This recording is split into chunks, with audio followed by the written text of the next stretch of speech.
So, you're probably already aware of the 529 plan and what a great educational savings vehicle it can be, how you can grow and distribute your assets for college and educational expenses on a tax-free basis. But what you might not know is, what if all of a sudden my child or beneficiary doesn't need those funds anymore? Maybe they got a scholarship, or maybe they chose to start a business instead of going to college. Well, what happens next? Well, normally if you take those funds out and just cash the thing out, you're going to be on the hook for a pretty large tax bill. You would pay ordinary tax income rates as well as a 10% penalty tax on top of that, which kind of sucks. So what I want to do in today's video is give you 3 options that you have other than cashing it all out and paying a huge tax bill for those 529 funds when you don't need them anymore. So option number 1, let's say you're feeling generous. Guess what? You can give it away. Now what do I mean by that?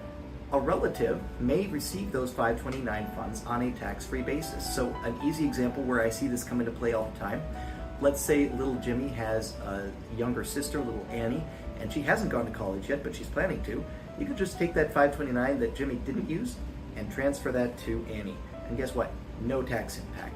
And now Annie can use those funds to go to college with. You can also transfer it to other types of relatives, aunt, uncle, sibling, grandparent even.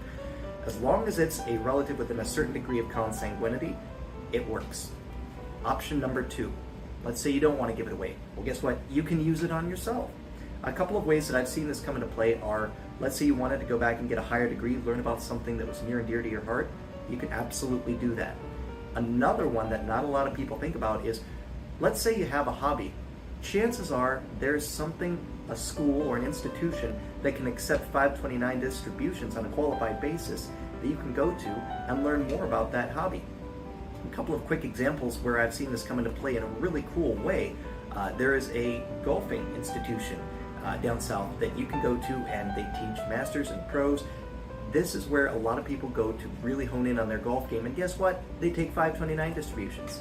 Another one I'm aware of, in Italy, there's a culinary institution that you can go to really dive in deep and learn alongside master chefs on how to level up your Italian cooking game. And they take 529 distributions. A third one that I just recently became aware of is a watchmaking school here in the US. You can go there and learn how to make watches, which is a little bit niche, but man, how cool is that? So again, option number 2, spend it on yourself.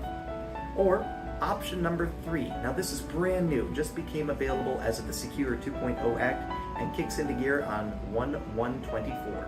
You can now take 529 funds and roll them into a Roth IRA, subject to certain limitations, on a year-over-year basis for the benefit of the original 529 beneficiary. So how would this work?